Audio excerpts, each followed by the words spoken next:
सोचिए, अगर मैं आपसे कहूं कि जो दुनिया आज आप देख रहे हैं ये पहले ऐसी नहीं थी। एक वक्त था जब इंसान हजारों साल जीता था, जब धरती पर झूठ का नामो निशान नहीं था, जब देवता और मनुष्य एक साथ चलते थे। और फिर धीरे धीरे सब कुछ बदलता गया, धर्म टूटता गया, सत्य सिकुड़ता गया और वो मनुष्य जो कभी देवताओं जैसा था, वो आज यहाँ खड़ा है। तो सवाल ये है, ये सब कब हुआ, कैसे हुआ और क्यों हुआ? इसका जवाब छुपा है 4 युगों के उस महाकाल में, जिसे हमारे ऋषियों ने हजारों साल पहले लिख दिया था। लेकिन इससे पहले कि हम इस दिव्य यात्रा पर निकलें, एक बात कहनी है। अगर आप उन लोगों में से हैं जो सिर्फ मनोरंजन नहीं, ज्ञान ढूंढते हैं, जो हमारी संस्कृति, हमारे शास्त्रों और हमारी सभ्यता की गहराइयों को समझना चाहते हैं, तो ये चैनल आपके लिए ही बना है। अभी सब्सक्राइब कीजिए और बेल आइकन दबाइए, क्योंकि यहाँ हर वीडियो एक यात्रा है आत्मा से सत्य की ओर।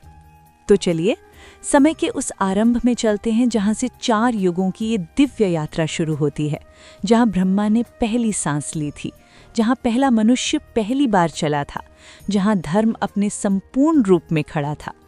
सत्ययुग। कल्पना कीजिए एक ऐसी दुनिया की जहाँ आसमान हमेशा नीला हो, नदियाँ हमेशा निर्मल हो और हर इंसान के मन में एक भी बुरा विचार न आता हो। यही था सत्ययुग। इसे कृतयुग भी कहते हैं। शास्त्रों के अनुसार इस युग की अवधि थी 17,28,000 वर्ष।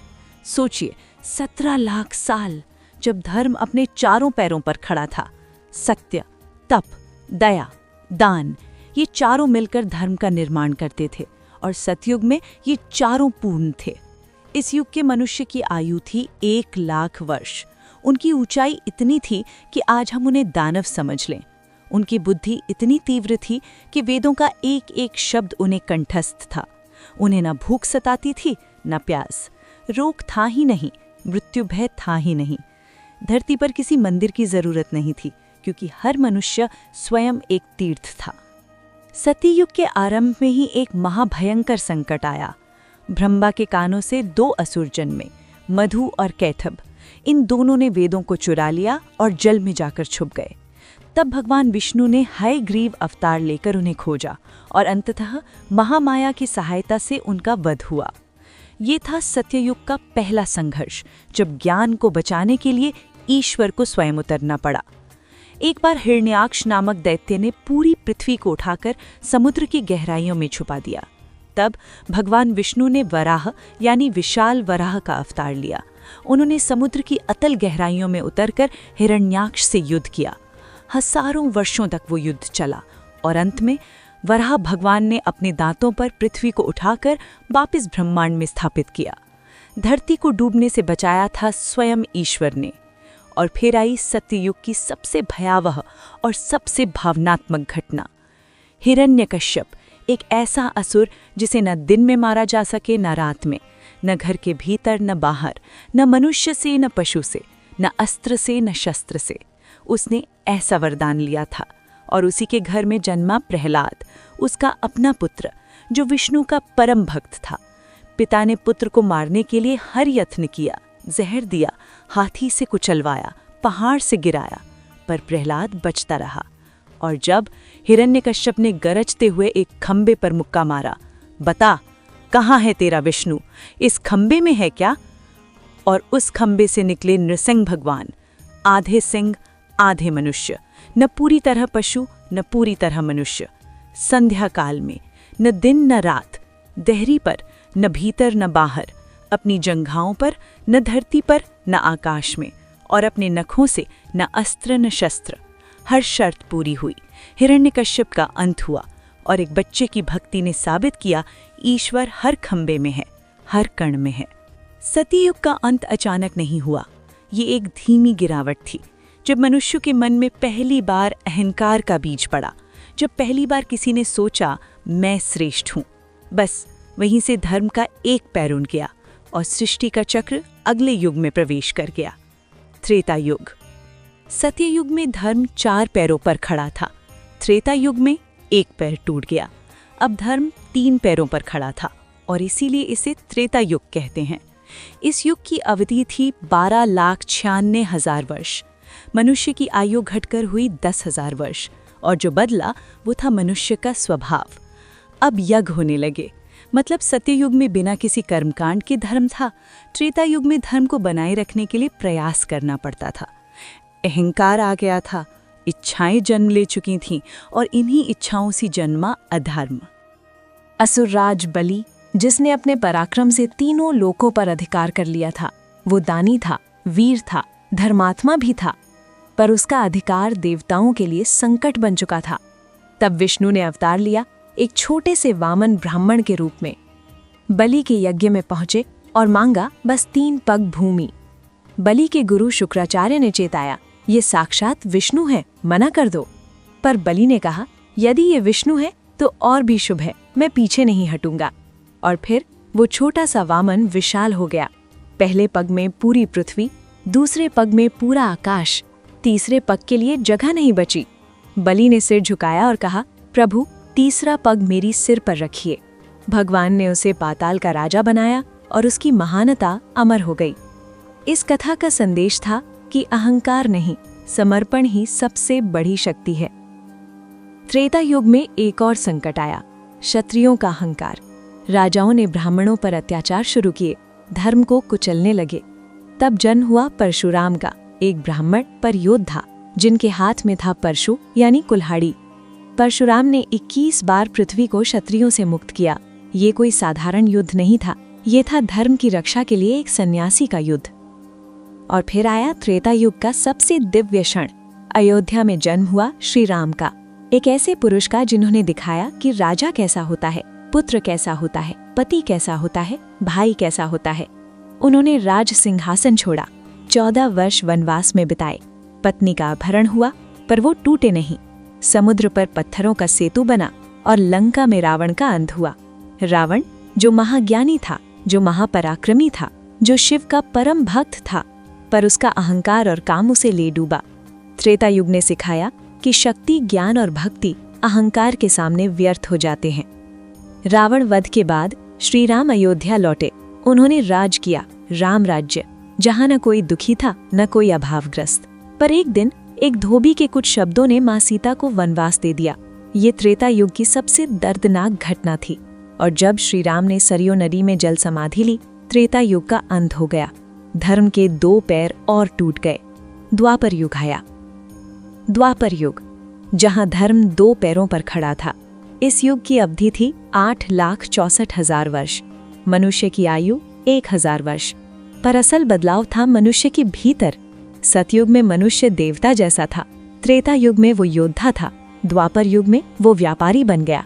मतलब हर रिश्ते में, हर धर्म में, हर कर्म में मुझे क्या मिलेगा, ये प्रश्न आ गया। मथुरा की एक काल कोठरी में आधी रात को श्री कृष्ण का जन्म हुआ। कंस उनका मामा, जो उन्हें मारना चाहता था, पर कृष्ण बचे, पले, बड़े हुए और उन्होंने दिखाया कि ईश्वर केवल युद्ध भूमि में नहीं आता, वो बांसुरी भी बजाता है, वो गोपियों के साथ नाचता है, वो माखन भी चुराता है। कृष्ण प्रेम, ज्ञान, न्याय और लीला का संगम। और फिर आई द्वापर युग की परिणति, महाभारत। 5 पांडव और 100 कौरव।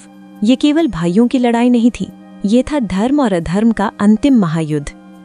दुर्योधन, जो जानता था कि वो अधर्म कर रहा है, पर रुक नहीं सका, क्योंकि अहंकार उसे रोकने नहीं देता था। और वो क्षण आया, कुरुक्षेत्र की रणभूमि। अर्जुन के हाथ कांपे, उसने धनुष रख दिया। मैं अपने ही परिजनों को कैसे मारूं केशव? और तब श्री कृष्ण ने जो कहा वो बन गया श्रीमद् भगवद गीता। कर्म कर, फल की चिंता मत कर। आत्मा अमर है, शरीर नाशवान। जो हुआ अच्छे के लिए हुआ, जो होगा अच्छे के लिए होगा। 18 दिन तक युद्ध चला।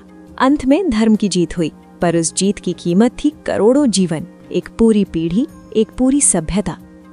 महाभारत युद्ध के बाद यादव कुल के लोग जो कृष्ण के अपने थे, वो आपस में ही लड़ने लगे। एक श्राप जो ऋषियों ने दिया था वो फलीभूत हुआ। यादव कुल का नाश हो गया। और एक दिन प्रभास तीर्थ पर एक शिकारी का तीर श्री कृष्ण के पैर में लगा और श्री कृष्ण ने अपनी लीला समेटी। जिस क्षण कृष्ण ने देह त्यागी, उसी क्षण द्वापर युग का अंत हो गया और शुरू हुआ कलयुग। कलयुग ये सुनते ही एक अजीब सा भाव आता है, क्योंकि ये कोई भविष्य नहीं है, ये वर्तमान है। यही हमारा युग है। इस युग में धर्म केवल एक पैर पर खड़ा है, और वो एक पैर है दान। कलयुग की कुल अवधि है 4,32,000 वर्ष, जिसमें से अभी मात्र 5,000 से कुछ अधिक वर्ष बीते हैं। मतलब अभी हम शुरुआत में हैं। सोचिए, अगर अभी ये हाल है, आगे क्या होगा। भागवत पुराण में ऋषि शुकदेव ने कलयुग के संकेत बताए थे। सुनिए और सोचिए, ये कितने सच हो चुके हैं। धर्म केवल दिखावे के लिए किया जाएगा, क्या ये दिखता नहीं? मनुष्य की पहचान उसके गुण से नहीं, उसकी संपत्ति से होगी। क्या ये सच नहीं? जो झूठ बोलेगा वो चालाक कहलाएगा। क्या ये हो नहीं रहा? पत्नी पति के रिश्ते में केवल शारीरिक आकर्षण रह जाएगा। गुरु वही माना जाएगा जो धन दे। नदियां सूखेंगी, वर्षा अनिश्चित होगी, भूकंप बढ़ेंगे। ये भविष्यवाणियां नहीं हैं, ये आज की खबरें हैं। पर शास्त्र ये भी कहते हैं, कलयुग में एक वरदान है जो किसी और युग में नहीं था। सतयुग में मोक्ष के लिए तप चाहिए था, त्रेता युग में यज्ञ, द्वापर युग में पूजा। कलयुग में केवल ईश्वर का नाम लेने से मोक्ष मिल सकता है। हरे राम हरे कृष्ण। यही है कलयुग का सबसे बड़ा वरदान। कलयुग का अंत होगा जब कल्कि अवतार आएंगे। विष्णु पुराण के अनुसार शंभल ग्राम में एक ब्राह्मण के घर कल्कि का जन्म होगा। वे श्वेत घोड़े पर सवार होंगे, हाथ में चमकती तलवार होगी और वे अधर्म का संपूर्ण नाश करेंगे। कलयुग समाप्त होगा और फिर सतयुग का आरंभ होगा। ये चक्र अनंत है, ये महाकाल है। तो अब आप जानते हैं, 4 युग, 4 अध्याय, एक महाकथा। सतयुग जहां मनुष्य देवता था, त्रेता युग जहां धर्म की परीक्षा हुई, द्वापर युग जहां धर्म का अंतिम युद्ध हुआ, और कलयुग जहां हम खड़े हैं। पर इन चारों युगों की कथा को ध्यान से देखें तो एक बात बहुत स्पष्ट है। हर युग का पतन किसी बाहरी शक्ति ने नहीं किया। हर युग का पतन हुआ मनुष्य के भीतर से, अहंकार से, लालच से, काम से, और सबसे बड़ा असत्य से। और इसीलिए शास्त्र कहते हैं, युग बाहर नहीं, भीतर होता है।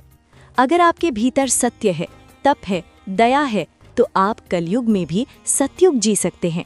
और अगर अहंकार है, लालच है, असत्य है, तो सतयुग में भी कलयुग था। तो प्रश्न ये नहीं कि आप किस युग में जी रहे हैं, प्रश्न ये है, आपके भीतर कौन सा युग चल रहा है। सोचिएगा जरूर।